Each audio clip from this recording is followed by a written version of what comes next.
Rectification of errors में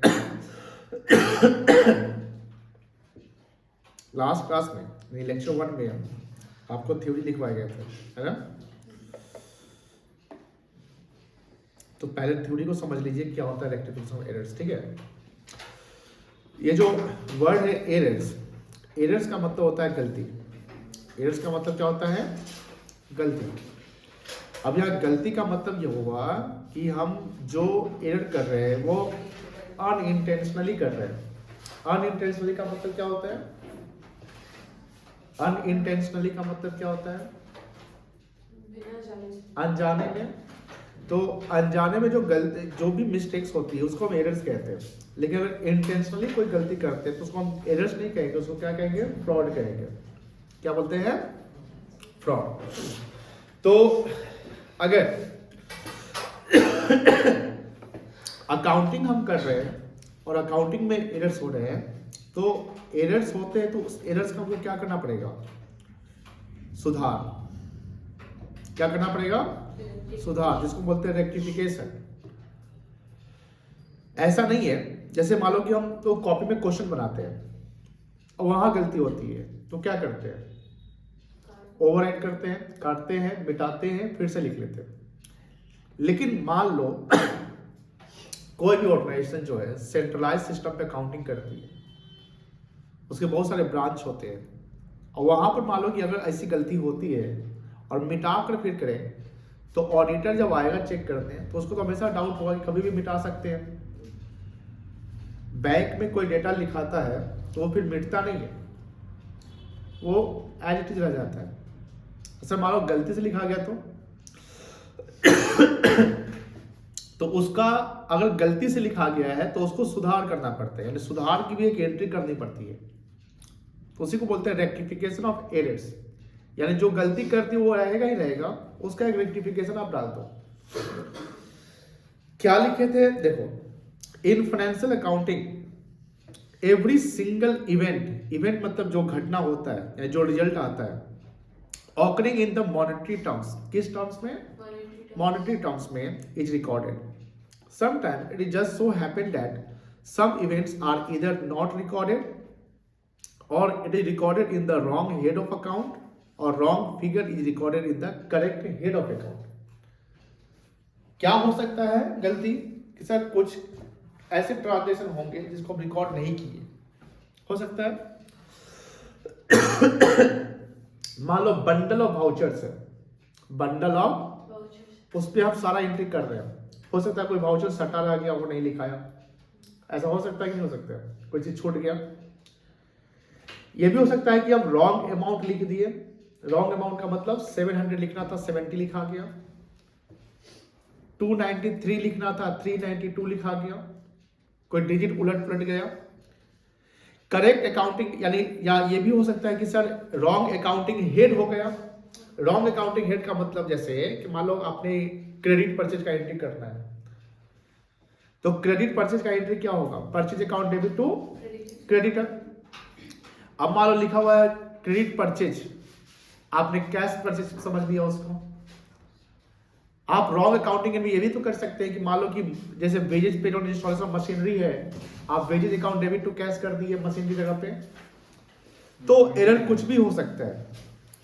what ever the reason may be, कोई भी रीजन हो, there is always a chance of error in the books of account. हमेशा ये ध्यान रखिएगा, बुक्स ऑफ अकाउंट में हमेशा चांस किस चीज का रहता है? एरर का। क्योंकि कोई भी अकाउंटिंग कौन करता है? ह्यूमन बीइंग ही करते हैं।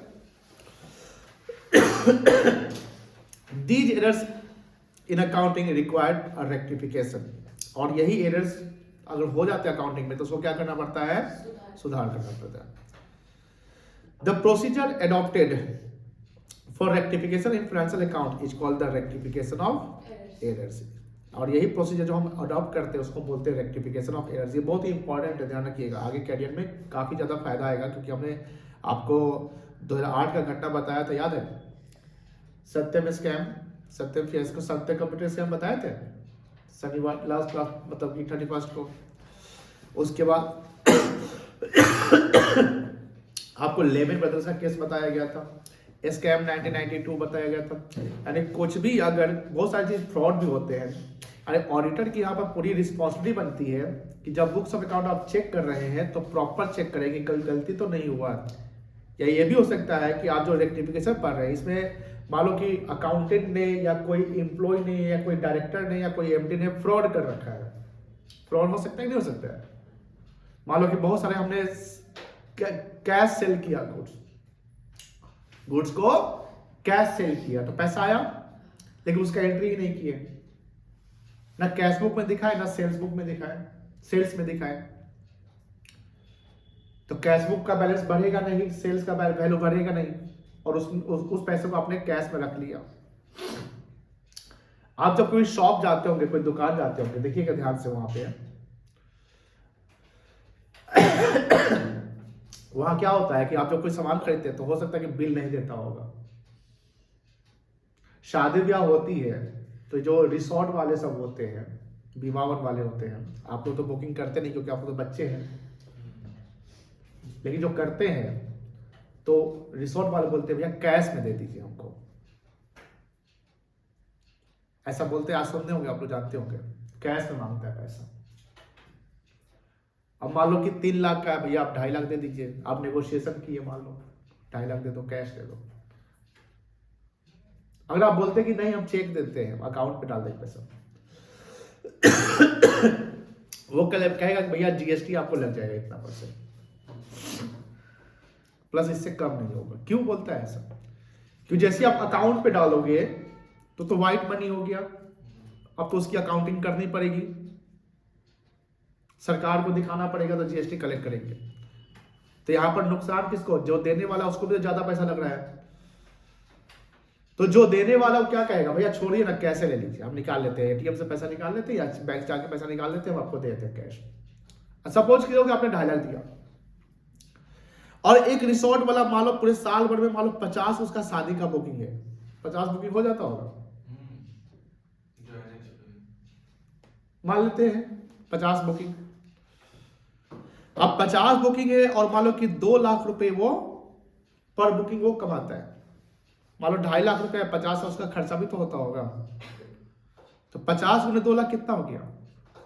1 करोड़। 100 लाख हो गया ना, तो 100 लाख 1 करोड़ होता है ना। रिसोर्ट वाले की जो एनुअल इनकम है 1 करोड़ है। अब इसको तो बुक्स ऑफ अकाउंट बनाने ही है ना, क्योंकि रिसोर्ट है तो आप ऐसा थोड़ी कि जीरो दिखाएंगे। आप यहाँ 50 बुकिंग जो करा रहे हैं, आपने बोला कि नहीं मेरा 30 बुकिंग ही हुआ, यानी 30 बुकिंग को आप ऑन रिकॉर्ड लिखते हैं।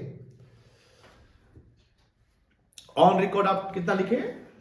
30 बुकिंग, और आप दिखाते कि मेरा 1.5 लाख रुपया कलेक्शन होता है, हम ज्यादा नहीं। तो कितना हो गया? 45 लाख। यानी आपने अकाउंटिंग कितने लाख का किया और आपको मिला कितना? 100 लाख। तो 55 लाख रुपया आप अपना कैश में डाले हुए हैं। आज देखो लैंड में जो कोई खरीदता है, आप डॉक्टर साहब का भी देखते होंगे, जब आप हम लोग जाते हैं तो 500 300 जो भी चार्ज है उसके लिखते हैं, तो आपको कोई रसीद मिलता है? नहीं मिलता है। वो एक डायरी लिख रहता है ना, उस पर लिख लेता है कि हाँ आपका नंबर 7 नंबर है, 12 नंबर है।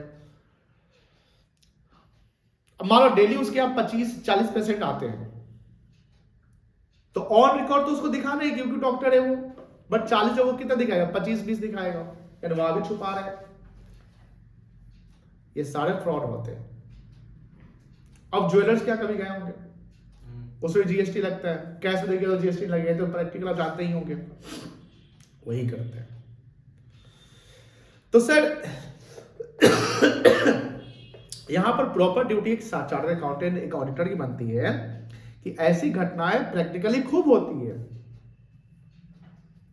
और इसको आप जब तक नहीं समझोगे, नहीं जानोगे कैसे फ्रॉड होता है, कैसे एरर्स होता है, आप कैसे पकड़ोगे। बात समझ में आ रही है?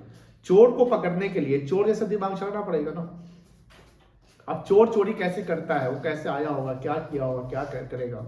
तो यहां भी तो चोरी हो रही है, यहां भी तो पैसे की, टैक्स की चोरी हो रही कि नहीं हो रही है? आप अगर 45 लाख दिखा रहे हो तो टैक्स तो 45 लाख पे ही दोगे ना। टैक्स कितना पे दोगे? 45 लाख पे। लेकिन आप तो कमा लिए 1 करोड़ रुपया, 100 लाख रुपया कमाया, 55 लाख पे आप टैक्स कहां दे रहे हैं? ये भी तो चोरी है, टैक्स की चोरी। टैक्स की चोरी का मतलब क्या हुआ? जिस इनकम को आप नहीं शो कर रहे हैं, है ना। आगे आइए, यहां देखिए ऑब्जेक्टिव्स ऑफ रेक्टिफिकेशन। हम क्यों रेक्टिफिकेशन करें? जब एरर पता चले तब रेक्टिफिकेशन होगा। जब तक एरर है और एरर डिस्कवर नहीं हुआ, जब तक एरर से डिस्कवर नहीं हुआ रेक्टिफिकेशन होगा। रेक्टिफिकेशन कब होगा? When the errors discovered. अच्छा, जिस समय एरर हुआ उस समय रेक्टिफिकेशन होगा कि जिस समय एरर डिस्कवर हुआ उस समय रेक्टिफिकेशन होगा? बोलो। जब डिस्कवर होगा तब ना। आप कोई गलती कर रखे हैं, आपको पता ही नहीं कोई गलती है, तो आप रेक्टिफिकेशन कैसे करोगे? लेकिन जब हम एरर्स का रेक्टिफिकेशन करें तो करने से क्या कुछ फायदा होगा? Yes, to keep the correct accounting records. हमारा अकाउंटिंग रिकॉर्ड्स प्रॉपर क्या होगा? करेक्ट होगा। To ascertain the correct and genuine. Genuine का मतलब क्या होता है?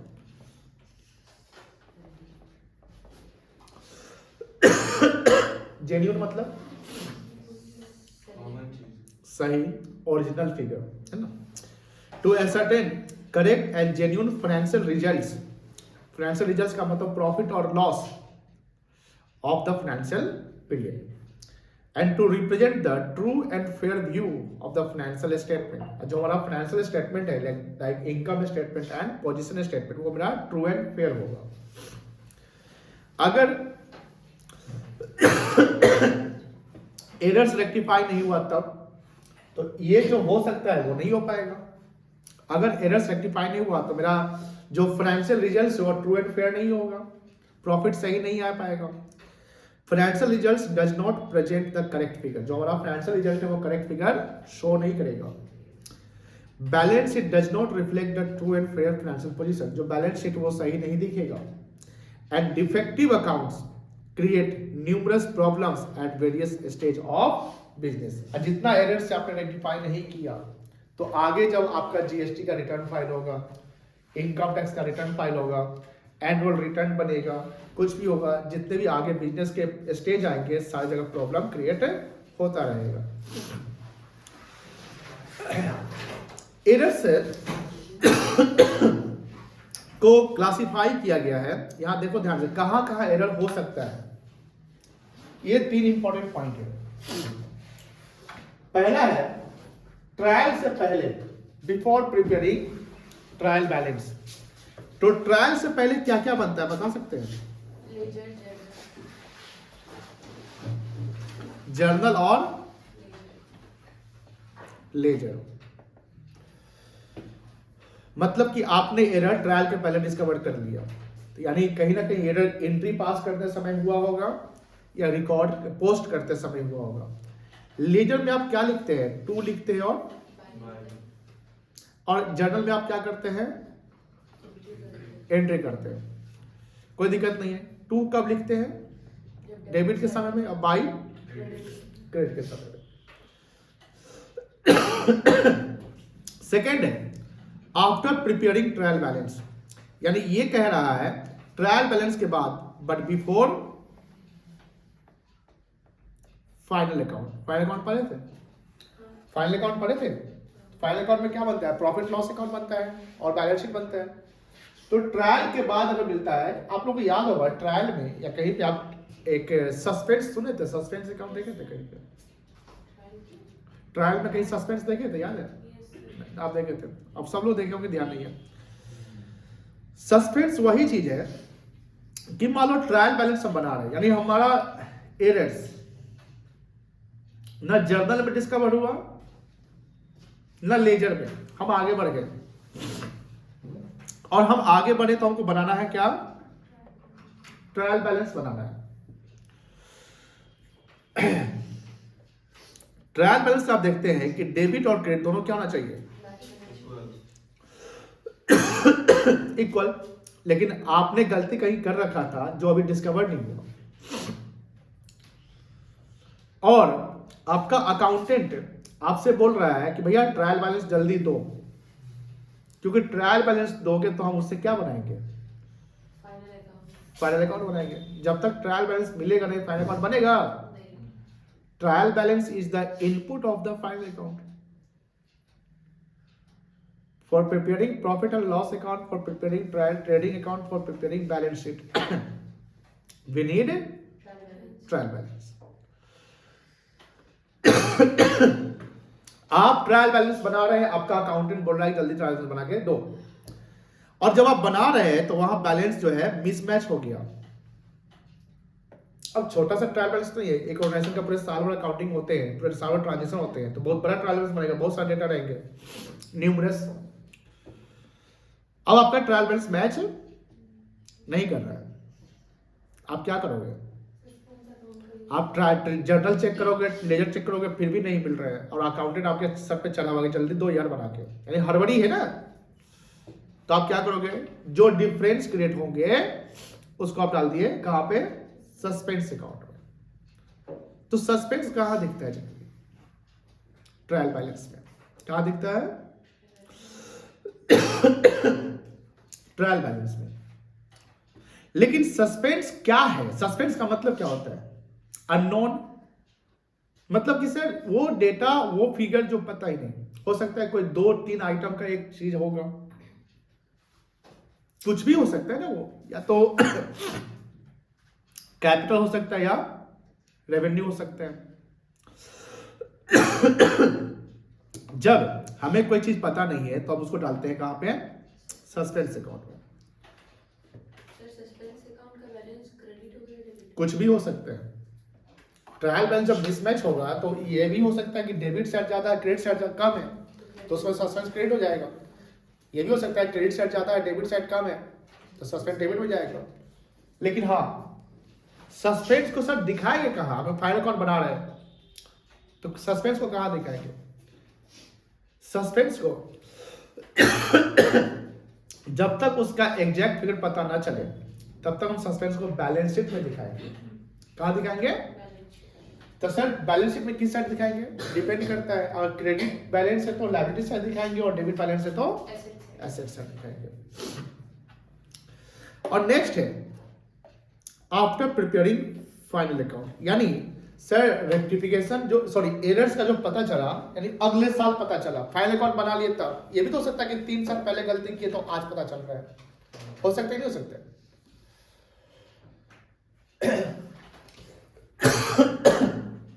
अब बताओ कि अगर फाइनल अकाउंट के बाद पता चले तो उसका इंपैक्ट कहां पर होगा? प्रॉफिट या लॉस पे।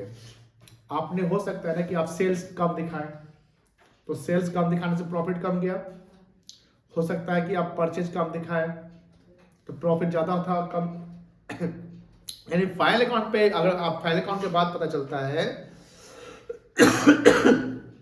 तो सारा इंपैक्ट पड़ेगा प्रॉफिट एंड लॉस पे। तो ये स्टेज हमको समझने हैं। तो 3 स्टेज में आएंगे: before trial balance, after trial balance but before final account, और दूसरा क्या है? After final account. Error 2 side हो सकता है, एक हो सकता है 1 साइड एरर भी हो सकता है, और एक क्या हो सकता है आपका 2 साइड एरर हो सकता है। 1 साइडेड एरर क्या होता है? Error of casting. कास्टिंग का मतलब एक साइड का टोटलिंग गलती कर दिया, पोस्टिंग गलती कर दी है। पोस्टिंग कहाँ करते हैं? जर्नल से लेजर में, जर्नल में रिकॉर्डिंग करते हैं। Error of carry forward. Carry forward कहाँ होता है? लेजर में होता है ना, कैरी फॉरवर्ड CDVD है। बैलेंसिंग में गलती करना। और error of omission of balance of any account. Omission का मतलब जानते हैं? छूट जाना, कोई चीज को हमने रिकॉर्ड किया ही नहीं, कोई दिक्कत नहीं है। यहां तक तो आप लोग लिखे थे ना, टाइप्स ऑफ एरर नहीं लिखे थे, यही है ना? लिखे थे, ये लिख लिए थे, कौन कौन लिख लिया था?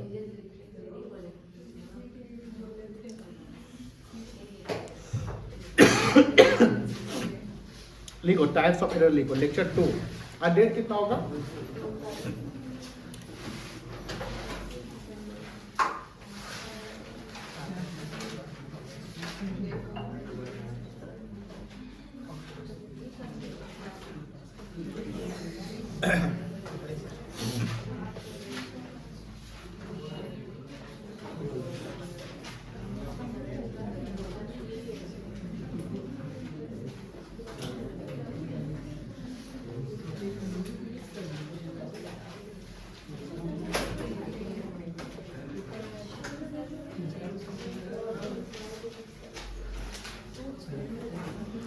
टाइप्स ऑफ एरर्स, एरर के टाइप जो है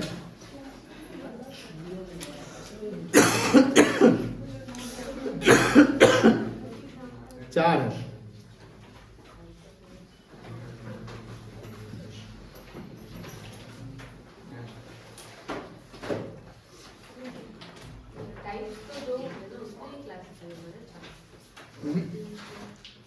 error of omission,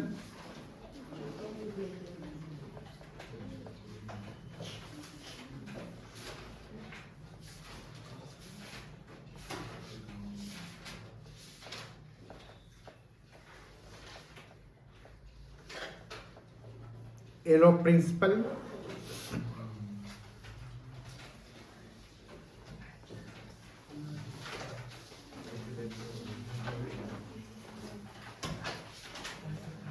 error of commission,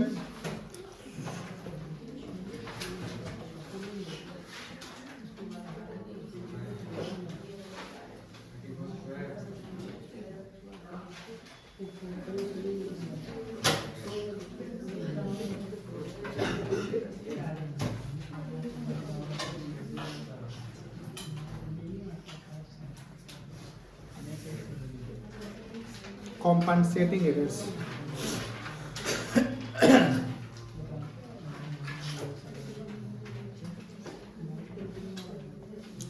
error of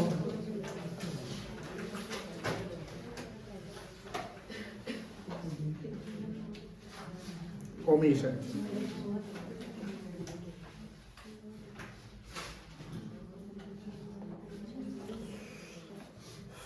ये एक होता है error of complete omission,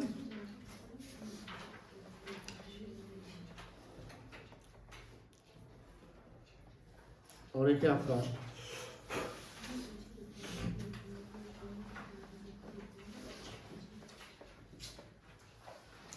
error of partial omission.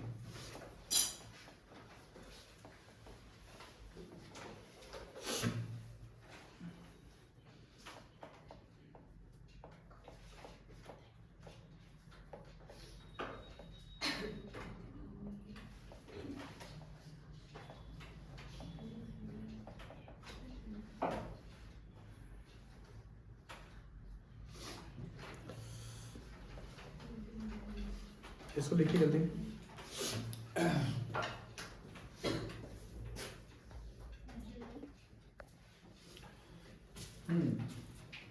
Complete omission, omission का मतलब क्या होता है?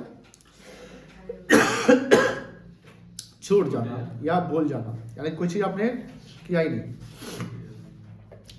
कंप्लीट ओमिशन का मतलब क्या होगा?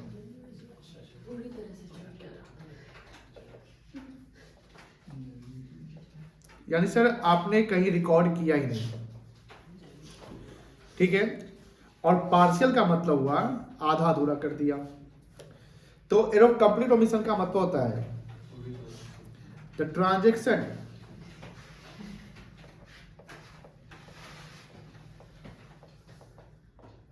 which has been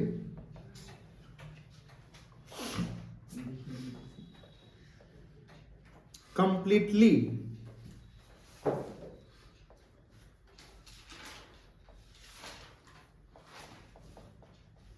omitted to record elsewhere। elsewhere मतलब कहीं भी आप रिकॉर्ड नहीं किए। फॉर एग्जाम्पल,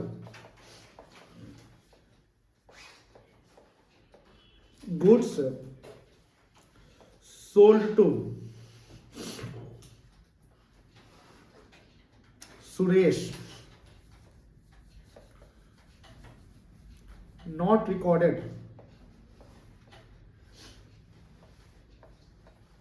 एल्सवेयर, कहीं रिकॉर्ड। अब बताओ इसका इम्पैक्ट ट्रायल बैलेंस पे क्या होगा?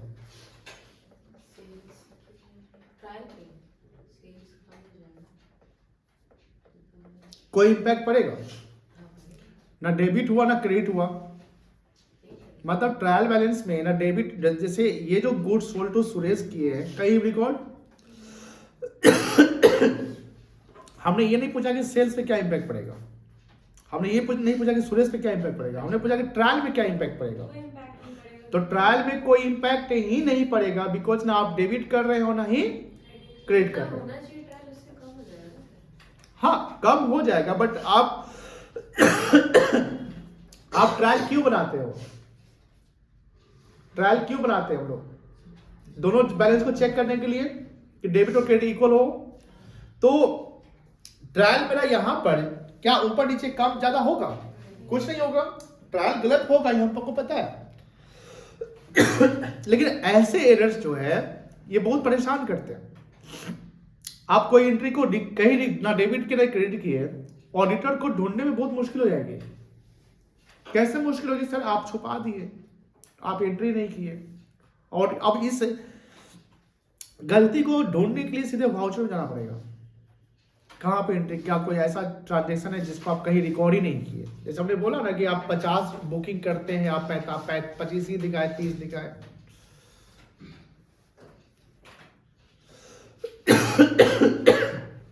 तो इसका कोई इंपैक्ट ट्रायल बैलेंस पे नहीं पड़ेगा, no impact on trial balance. और क्या एग्जाम्पल हो सकता है,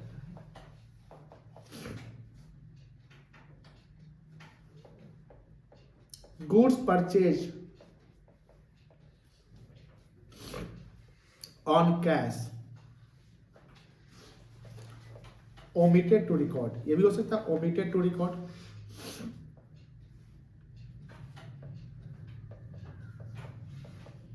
omitted टू मतलब कि रिकॉर्ड करने में हम क्या कर गए, भूल गए।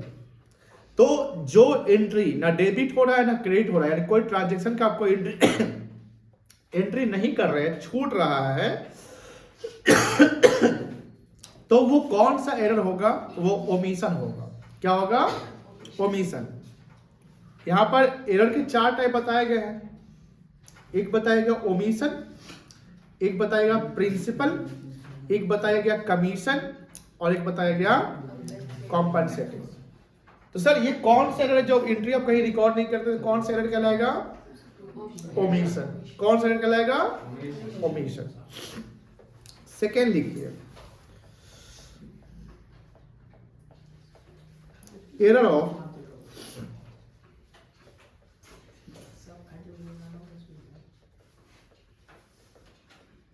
Partial omission.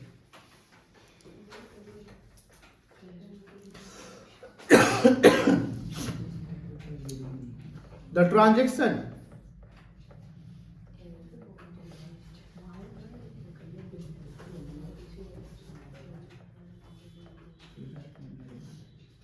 which has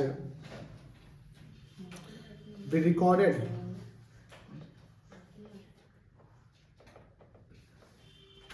either of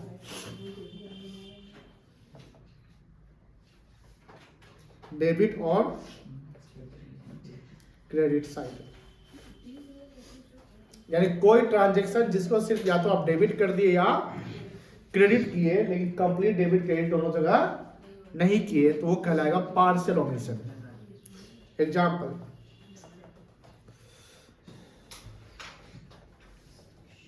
goods sold to Suresh has been recorded in sales book but not recorded to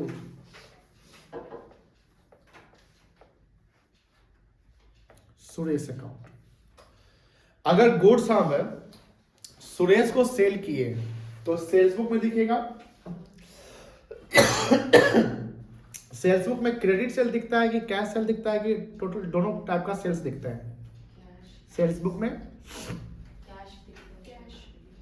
cash cell दिखता है, और कोई बता सकता है सेल्स बुक में कौन सा सेल्स दिखता है, क्रेडिट सेल दिखता है कि कैश सेल दिखता है, कि दोनों टाइप का सेल्स दिखता है।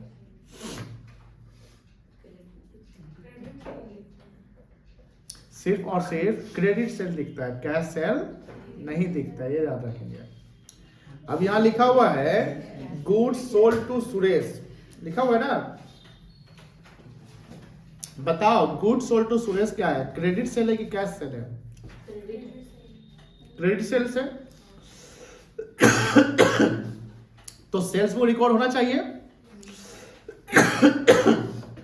तो क्या लिखता है, has been recorded in sales book, sales में रिकॉर्ड हो गया, but not recorded in the, क्या एक जगह छूट गया? तो ये क्या कंप्लीट ओमिशन कहलाएगा कि पार्शियल ओमिशन कहलाएगा? ये ओमिशन तो है, छूट गया है, ओमिशन तो है, बट पार्शियल ओमिशन है। This is error of partial omission. कोई दिक्कत नहीं है, ओमिशन लिख, तुम्हें लिख रही है।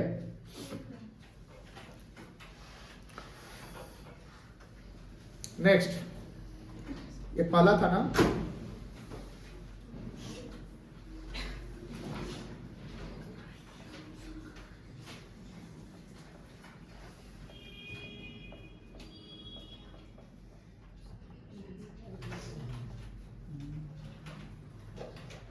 प्रिंसिपल। देखो, एक अकाउंटिंग प्रिंसिपल होता है। प्रिंसिपल का मतलब यहां पर क्या होगा बता सकते हैं? प्रिंसिपल का मतलब क्या होगा? सिद्धांत। अकाउंटिंग प्रिंसिपल कहता है कि कैपिटल एक्सपेंडिचर को कैपिटल एक्सपेंडिचर मानेंगे, रेवेन्यू को रेवेन्यू, आप उसको मिसमैच नहीं कर सकते। जैसे हमने जब डेप्रिसिएशन पढ़ा था उसमें बताया था कि कोई भी एक्सपेंडिचर एसेट्स पे होता है up to the date of put to use, तो उसको कौन सा एक्सपेंडिचर मानते हैं? कैपिटल मानते हैं। अब लास्ट क्लास में आपने एक एग्जांपल देखा था, याद होगा ये एग्जांपल, लेक्चर 1 में, wages paid on installation of machinery. तो wages paid on installation of machinery जो 2 लाख रुपए का है, ये कौन सा एक्सपेंडिचर है? कैपिटल है, तो इसको मशीन में डालना पड़ेगा। लेकिन क्या एंट्री कर दिए? वेजेस अकाउंट डेबिट टू, ये एंट्री क्या है? तो एरर हो गया ना। क्या ये ओमिशन है? सर ओमिशन का तो छूट जाना होता है। आपने छोड़ा ही नहीं, आप तो एंट्री कर दिए। तो सर क्या एरर हो सकता है? यहां पर कैपिटल को आपने रेवेन्यू मान लिया है, कैपिटल को आपने क्या मान लिया है? यानी यहां पर एक वायलेशन हुआ है। वायलेशन मतलब उल्लंघन, गलती। वायलेशन आप क्या किए? तो यहां वायलेशन किया आप अकाउंटिंग प्रिंसिपल का, अकाउंटिंग प्रिंसिपल का वायलेशन किए हैं कि अगर कैपिटल एक्सपेंडिचर है तो उसको आप कैपिटल ना मान के आपने क्या मान लिया? रेवेन्यू एक्सपेंडिचर मान लिया। आपने एंट्री कर दिया, तो ये जो एरर है ये कहलाएगा एरर ऑफ प्रिंसिपल। ठीक है, कोई दिक्कत नहीं है, लिखिए।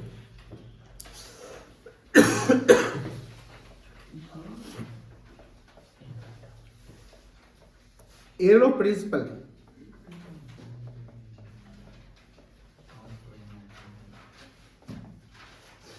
is the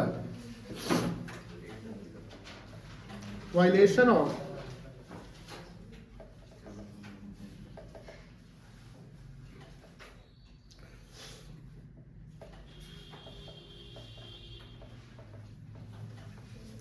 accounting principle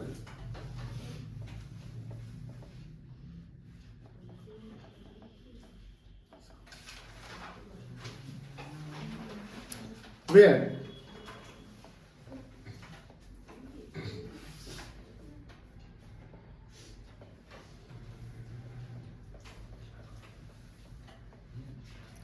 capital expenditure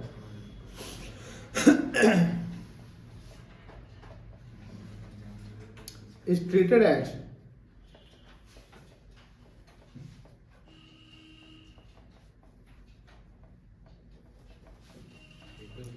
revenue expenditure or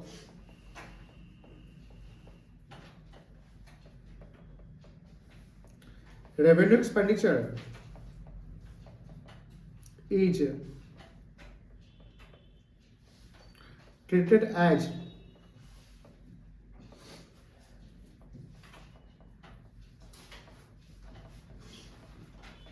capital expenditure. Example: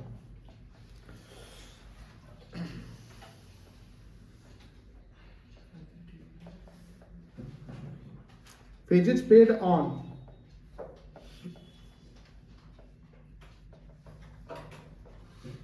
installation of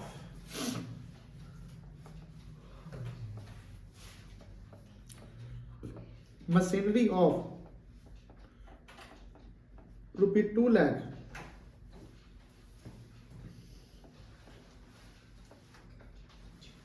has been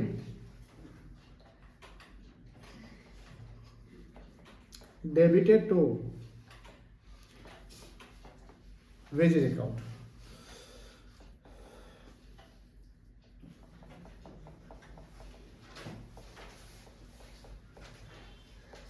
Repair and maintenance of machinery of rupee 50,000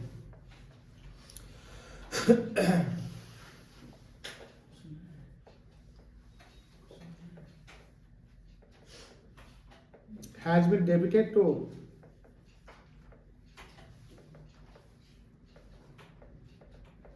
machinery account.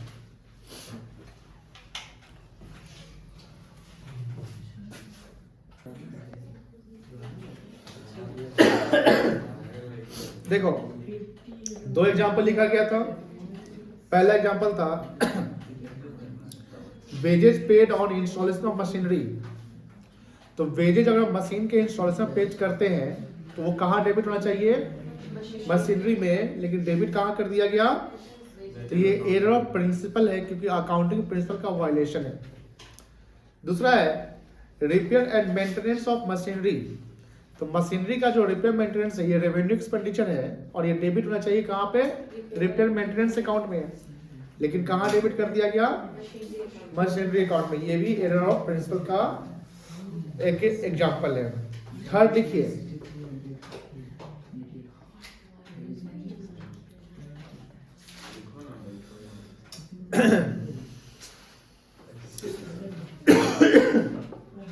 Error of commission.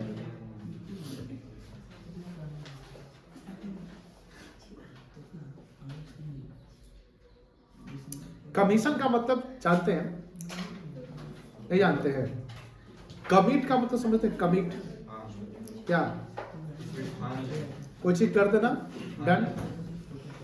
तो commission का मतलब है कि आपने गलती कर दी, आपने गलती कर दी। जैसे रॉन्ग अमाउंट डाल दिया, आपने एंट्री किया बट अमाउंट जो है रॉन्ग अमाउंट डाल दिया, रॉन्ग अकाउंटिंग हेड डाल दिया, रॉन्ग कैरी फॉरवर्ड हो गया।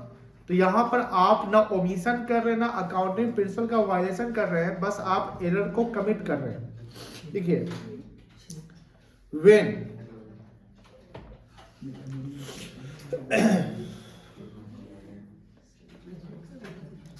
errors committed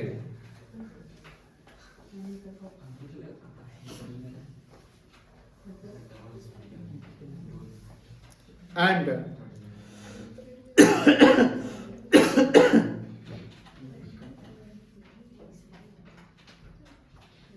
wrong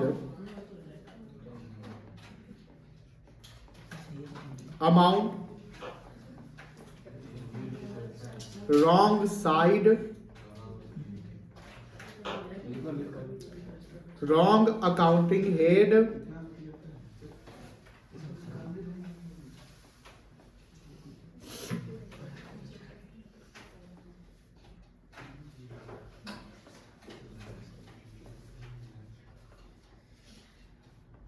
wrong carry forward are made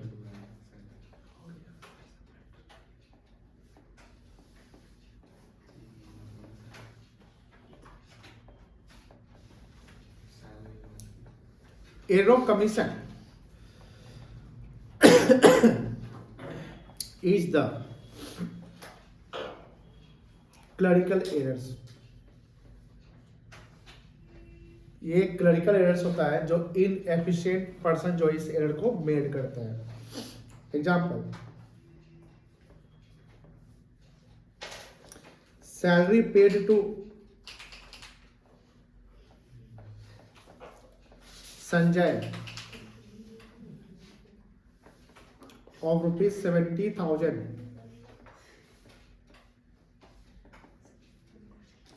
debited to Sanjay account. Salary of Sanjay को पेड किया 70,000 रुपया, डेबिट कर दिया गया संजय अकाउंट में. क्या ये सही एंट्री, सही डेबिट हुआ है, गलत डेबिट हुआ है? कहाँ डेबिट होना चाहिए था? सैलरी अकाउंट में है. तो ये ओमिशन नहीं है क्योंकि छोटा तो नहीं है, प्रिंसिपल भी नहीं है, बट रॉन्ग अकाउंटिंग हेड बना दिया, तो ये क्या कहलाएगा? Error of commission. दूसरा,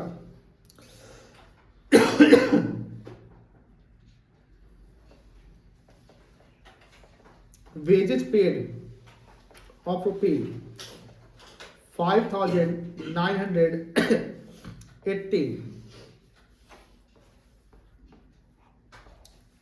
recorded as rupee 5,890. क्या रॉन्ग अमाउंट हो गया? कितना पेड किए थे? 5,900. कितना रिकॉर्ड कर दिए? डिजिट ऊपर नीचे हो गया ना? डिजिट ऊपर नीचे नहीं हुआ? ऊपर वाला एरर ऑफ प्रिंसिपल नहीं होगा? नहीं, कैसे होगा? कैपिटल फीचर है.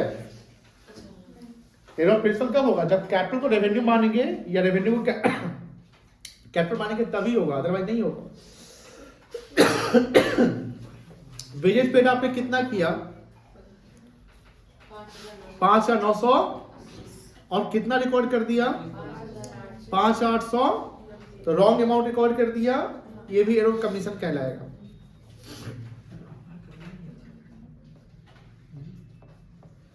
Balance of sales account of rupee 7 lakh has been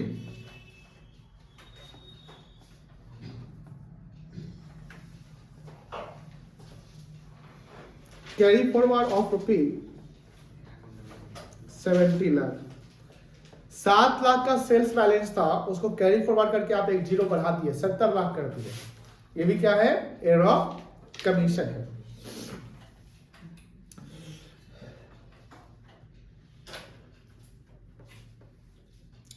Goods returned by Ram of rupee 1,000 recorded in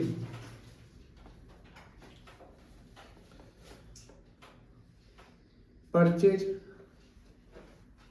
return book. क्या ये भी गलती है? Goods returned by Ram, goods Ram ने रिटर्न किया. ये क्या कौन सा रिटर्न है? सेल्स की परचेज रिटर्न है?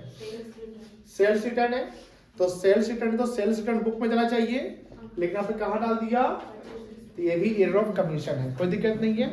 तो ये बहुत सारे एरर ऑफ कमीशन के एग्जांपल है, इसको नोट डाउन कर दीजिए.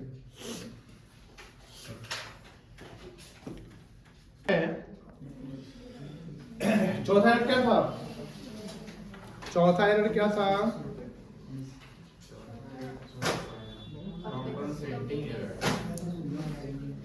Compensating errors.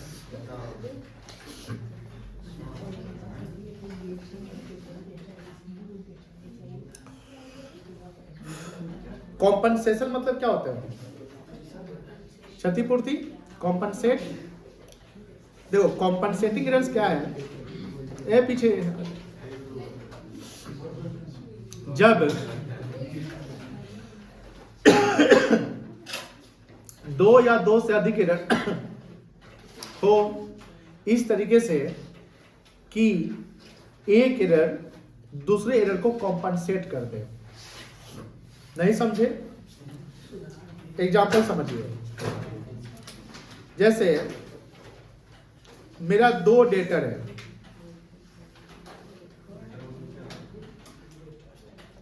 एक है राम और एक है श्याम। एक के यहां 9000 बाकी है और एक के यहां 900 बाकी है, तो टोटल डेटर कितने का हो गया? दोनों आया पैसा देने, ठीक है ना। Receive from Ram of rupees 9000 and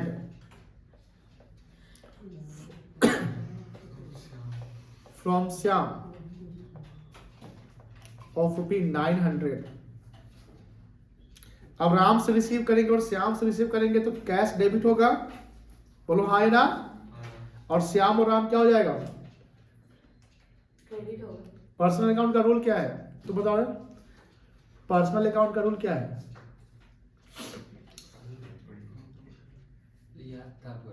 very good, तुम बताओ तन्नो। Debit the receiver, credit the real account का रूल। तो कैश रियल है कि पर्सनल है कि नॉमिनल है? कैश आया तो कैश डेबिट हो जाएगा।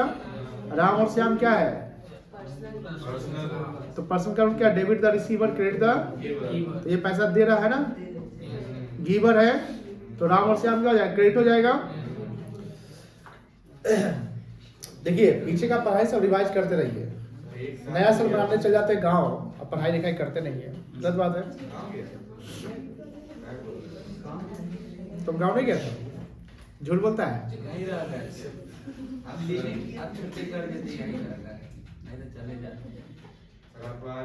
छुट्टी कर दी तो नहीं यही रह गया, नहीं रहते।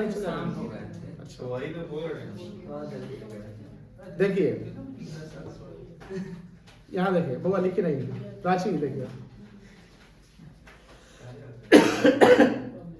राम से कितना रिसीव किए? 9,000। राम से कितना रिसीव किया अमित? श्याम से? कौन है दोनों? अब देखो, has been credited to Ram account as rupee 900 and to Syam account as rupee 9,000। समझ में आया? कुछ गलती की है हम लोग? राम से रिसीव कितना किए? 9,000। लेकिन राम में क्रेडिट कितना कर दिए? 900। श्याम से रिसीव किए 900, लेकिन श्याम में क्रेडिट कितना कर दिए? टोटल मेरा कैश जो डेबिट हो रहा है, ध्यान से देखिएगा, कैश जो डेबिट हो रहा है वो कितना हो रहा है? 9900। और डेटर जो क्रेडिट हो रहा है वो भी कितना हो रहा है? 9900 ही क्रेडिट हो रहा है। यहां पर कोई इंपैक्ट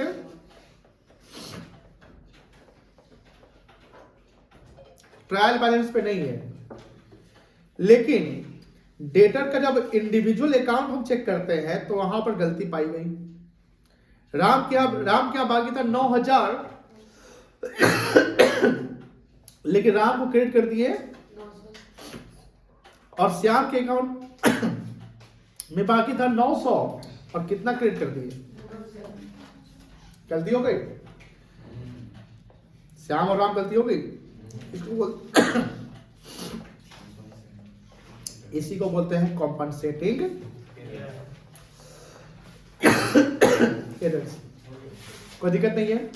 अभी तक आपने रेक्टिफिकेशन नहीं सीखा है, अभी तक एरर सीखा है, गलती कैसे करते हैं। इसके बाद जब गलती कैसे करते हो सीखेंगे तो ना गलती को आप सुधारेंगे। तो पहले गलती करना सीखो, गलती कैसे हो सकता है, ठीक है ना। तो यहाँ तक लिखो, रेक्टिफिकेशन हम लोग कल सीखेंगे, नोट डाउन कर लो।